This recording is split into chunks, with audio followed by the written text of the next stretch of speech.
오늘 본문을 보면 바울은 이달리아로 가게 됩니다.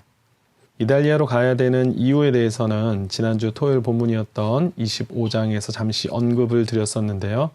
유대인들의 계속되는 사도 바울을 향한 고소, 그리고 그를 죽이려는 사례적 협박, 위협, 이런 부분에서 벗어나기 위해서 그가 선택한 것이 있었습니다. 그게 뭐냐면 자신이 로마 시민권자임을 이용해서 로마 황제 앞에 송사하는 그런 요청이었습니다. 그리고 결국 이 요청이 오늘 본문에서 실행이 되는 것입니다. 여기서 그럼에도 불구하고 한 가지 잊지 말아야 하는 것이 있는데요. 분명 사도 바울의 로마 황제 앞에서 송사를 요청한 것에 대한 결과물이죠.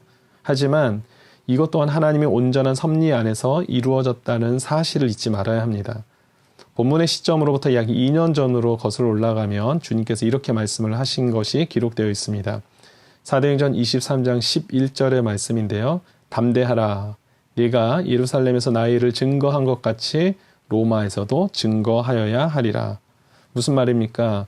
로마를 가게 된다라는 것입니다. 하나님의 뜻 가운데서 사도 바울은 반드시 로마로 가서 로마에서 복음을 전하게 될 거라는 것입니다. 그렇습니다. 바로 하나님의 섭리 안에서 마침내 사도 바울은 로마를 향하게 된 것입니다. 즉 하나님의 말씀의 성취가 이루어지는 순간이죠. 이렇게 바울은 로마에서의 재판을 받기 위해 이달리아로 향하게 되는데요. 이때 본문의 주어를 보니까 단수가 아니라 복수입니다. 우리라고 되어 있는 것이 굉장히 눈에 띄네요. 그렇습니다. 사도 바울 외에 누가 더 있었습니까? 아리스다고와 누가라는 인물이 함께 하게 된 것입니다. 누가는 여러분들이 특별한 설명을 듣지 않아도 여러분들이 잘 알고 있는 인물이죠. 직업은 의사였고 누가복음과 사도행전의 저자입니다. 그리고 그는 사도 바울을 만난 이래로 그와 함께 복음 전파의 동역자로 맡은 사명을 충실히 잘 감당했던 그런 사람이었습니다. 또한 다른 한 명은 아리스다고였습니다. 바울의 3차 여행 때부터 사도 바울과 함께 동행하면서 사역했던 바울의 제자였죠. 에베소의 폭동 시에는 체포가 되어서 곤욕을 치르게 됐고 또 이방인 교회의 연보를 예루살렘 교회에 전달하기 위한 사절단의 일원이 되어서 바울과 함께 예루살렘으로 오게 된 그런 인물이었습니다. 그도 역시 바울의 힘들고 어려운 시간에서도 늘 곁을 지켜주면서 바울을 돕고 섬기는 그런 일을 감당한 사람이었습니다. 바울이 사도로서 그 직무를 잘 감당할 수 있었던 것은 물론 하나님의 은혜입니다. 그런데 이런 은혜 중에서도 가장 큰 은혜 중에 하나는 바로 멋진 믿음의 동역자들을 하나님께서 붙여주신 것이 아닌가 생각해 봅니다. 사실 바울의 로마로 가는 여정이 바울의 생애에서 가장 위험한 순간을 맞이하게 될지도 몰랐던 것입니다. 그리고 이러한 생각을 누가와 아리스다고도 충분히 했을 수 있는 그런 부분이었을 것입니다. 그럼에도 불구하고 그 두 사람은 어떻게 합니까? 그 자리를 떠나는 것이 아니라 오히려 그 자리를 지켜주고 영적인 전우회를 함께 나누고 있는 것을 보게 되는 것이죠.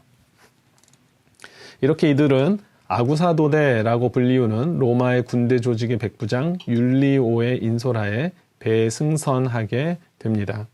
드디어 바울이 그토록 사모했던 로마에서의 복음 전파를 이룰 수 있게 되는 그런 순간이죠. 그런데 여기서 현실적인 문제가 사실 생기게 됩니다. 9절의 말씀을 보면 이때를 가리켜서 금식하는 절기가 지난 시간임을 설명하고 있습니다. 오늘날 시간으로 따지면 10월경으로 볼 수가 있는데요. 문제는 지중해 바다가 9월 중순부터 다음해 3월까지는 매우 크고 작은 폭풍들이 이뤄진다는 것입니다.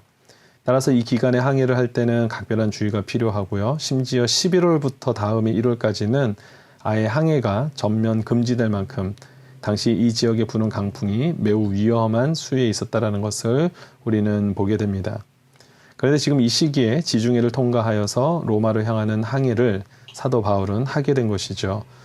오늘 본문 8절에도 보면 간신히라고 표현하듯이 이들이 강풍 속에서도 중간 경유지를 거치고 배를 갈아타고 항로를 변경해 가면서까지 그렇게 가곤 있지만 결국은 미항이라는 곳에 잠시 정착을 하게 됩니다.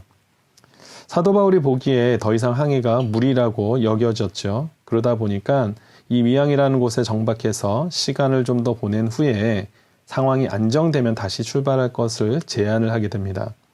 물론 사도 바울은 전문적인 뱃사람은 아니죠. 하지만 그는 선교 여행을 위해서 이미 여러 차례 이곳을 항해한 경험이 있었습니다. 특별히 고린도후서 11장 25절을 보니까 무려 3번에 걸쳐서 배가 파선을 당하여서 죽을 위기를 경험한 적이 있다라고 기록될 만큼 이 시간의 항해가 굉장히 위험하다는 것을 그는 잘 알고 있었습니다. 그래서 그렇게 제안을 하게 되는 것이죠. 그러나 배의 선장과 선주는 어떻게 반응을 합니까? 물론 그들도 이 모든 상황의 위험성을 알고 있었습니다. 그리고 그들도 폭풍이 지나가기를 기다리고 싶어하는 마음이 있었습니다. 하지만 이 폭풍이 지나가기를 기다리는 이 겨울의 시간을 보내기에는 미양이라는 곳보다는 조금 떨어진 페닉스라는 지역이 더 좋겠다라는 판단을 하게 된 것이죠. 그리고 서둘러서 항해를 강행할 것을 제안합니다.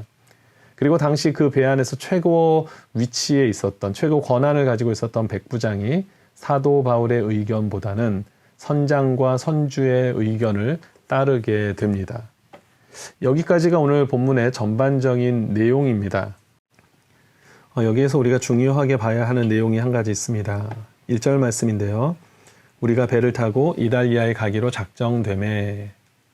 여기서 작정되었다는 것은요, 이 모든 결정에 있어서 누구의 의견이 들어간 것입니까? 바울, 누가, 아리스다고의 의견이 있습니까?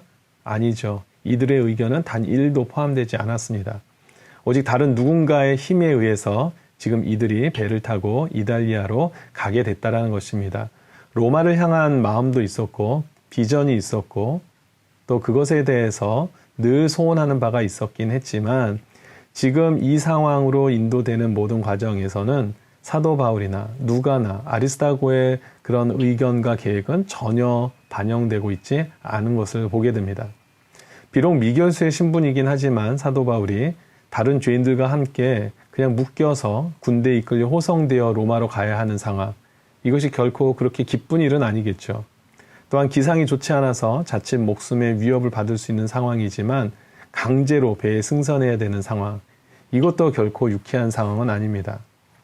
또한 어느 지역에서 정박을 할지, 언제 다시 출발할지 어느 것조차도 자기의 마음대로 결정할 수 있는 것이 하나도 없는 상황. 지금 이렇게 모든 것들이 좀 불편한 상황에서 사도 바울은 이동하고 있는 것입니다. 여기서 우리가 눈여겨보았으면 하는 부분이 바로 사도 바울의 자세입니다. 이렇게 자기가 원하는 대로 되지 않고 자기의 계획이 반영되지 않을 때 우리는 때로는 낙심하기도 하고 좌절하기도 하고 포기하고 싶기도 하고 때로는 또 두렵기도 하고 불평할 수 있는 모습들이 우리 안에 있지요. 하지만 사도 바울은 전혀 이런 모습을 발견할 수가 없었습니다. 오히려 자신의 경험을 토대로 자신의 뜻을 담대히 전하고 포기하지 않고 로마를 향한 마음을 가지고 있는 것을 보게 됩니다. 잠언 16장 9절의 말씀을 보면 사람이 마음으로 자기의 길을 계획할지라도 그의 걸음을 인도하시는 이는 여호와시니라. 아멘. 여러분, 이 말의 의미가 무엇일까요? 사람이 계획을 짜도 다 그것이 계획대로 되는 것이 아니니까 아예 그냥 계획 없이 마음대로 살라, 이런 것입니까? 결코 그것은 아니죠. 우리가 기도하는 가운데 하나님의 지혜 안에서 계획을 잘 짤 필요가 있지만 때로는 그 계획을 뛰어넘어서 역사하시는 하나님의 손길이 있다라는 것입니다.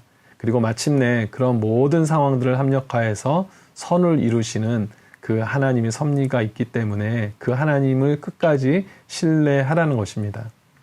다윗이 시편 119편에서 고난당한 것이 내게 유익이다라는 고백을 하게 되죠.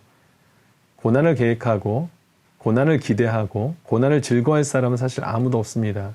하지만 다윗의 처음 계획이 실패하고 비록 그 결과가 당장에는 고난으로 다가온다 할지라도 그 순간에는 하나님의 손길이 하나님의 백성을 향하여서 가장 선하게 역사하고 계신다는 것을 다윗은 확신할 수 있었습니다. 그리고 그것을 지금 고백하는 것입니다.